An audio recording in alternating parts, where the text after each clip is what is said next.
You found my video this late. I thought this channel was dead. Let me guess, you're on your phone. Battery at 66%. Right leg over left, am I close? Since you're here, prove you exist. Drop a comment on the right. And tell me I'm not a fossil yet. Alright, enough begging for validation. Time for tonight's weird bedtime story. Meet Liangzi. He's having a crisis. He's 30, which is basically ancient. So, he fled to the wilderness for clarity, and found an abandoned secret base, naturally.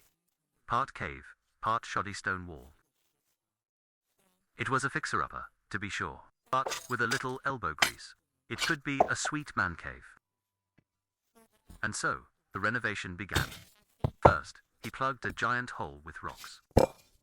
Because drafts are a total buzzkill. He used all the weirdly shaped stones. Playing a high-stakes game of Tetris. And presto, a solid wall. As for the wall the last tenant built, Liangzi turned it into a grand entrance.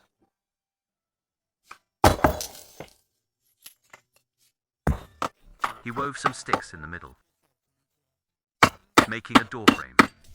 The never-ending supply of stones was basically free real estate to build some sweet rock walls.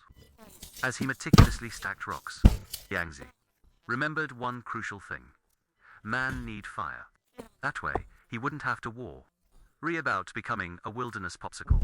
With the future BBQ pit complete, it was back to his true calling, more wall. See, Liangzi's great-grandfather was a builder. So this stuff is literally in his DNA. Rock stacking, child's play. Plus, it's weirdly satisfying to watch.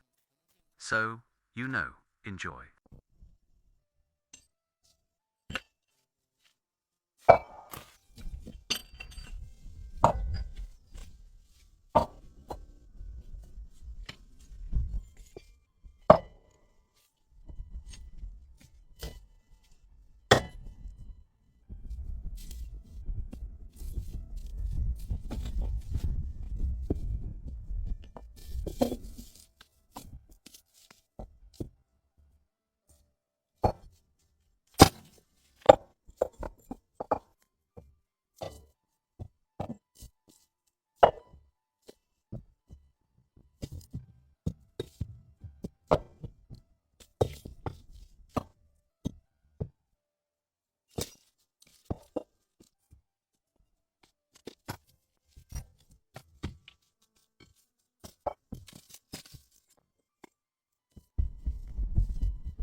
With the walls finally done, he had a premium, climate-controlled rock box.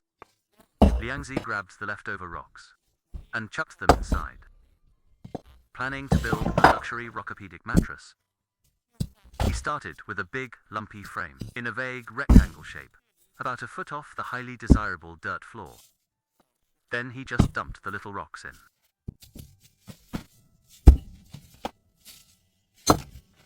Next, he sprinkled some gravel on top. You know, for extra firmness. This genius-level engineering is perfectly handled by Quantum. He has a new name now. Of course, if you slept on it now, you'd wake up looking like shredded cheese. So Quantum goes to find some padding. He grabs a bag of crunchy leaves. He makes a leaf lasagna layer. Behold, the all-natural mattress. And plops a real mattress on top. So much for wild boom. A 5-star forest hotel bed. Quantum can't wait to test it. For science, of course. Comfort science. Next. Quantum bags some dirt. Dumps it out. Makes a little dirt volcano. Adds fancy water. Time to make some mud pies. This wild concrete gets slapped on the fireplace. Because living on a bumpy surface is a pain in the well, you know. He spackles the fireplace interior. Plugs a hole with a rock. To shrink the smoky hole. Fireplace renovation. Complete. Now for the front door. Cue the chopping. It's arts and crafts time. He eyeballs the door frame. Measures once. And chops twice.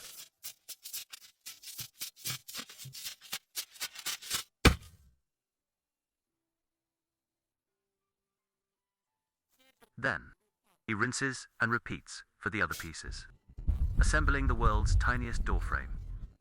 He lays down the sticks one by one and ties it all together with wire.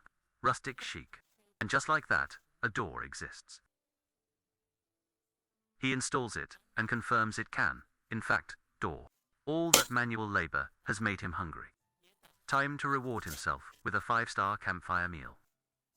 He gathers some conveniently placed kindling.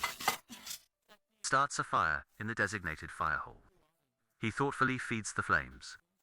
Once the inferno is sufficiently fiery, Liangzi grabs a pot of artisanal stream water. The veggies are about to get a hot bath. Next, he reveals his emergency vegetable stash. On the menu, corn, fungi, and tiny trees. The tiny trees go for a boil. Corn gets tossed directly into the flames, and the mushrooms get roasted on a stick. He watches the smoke, an appetizer for his nostrils. The aroma of almost done fills the air. An eternity, 30 minutes later. Liangzi gives the cooked veggies a good chopping. The corn, having survived the blaze, joins them. He strips the kernels from the cob, then adds a squirt of something civilized. Voila, a surprisingly balanced meal appears. With a full belly, Liangzi enters a food coma.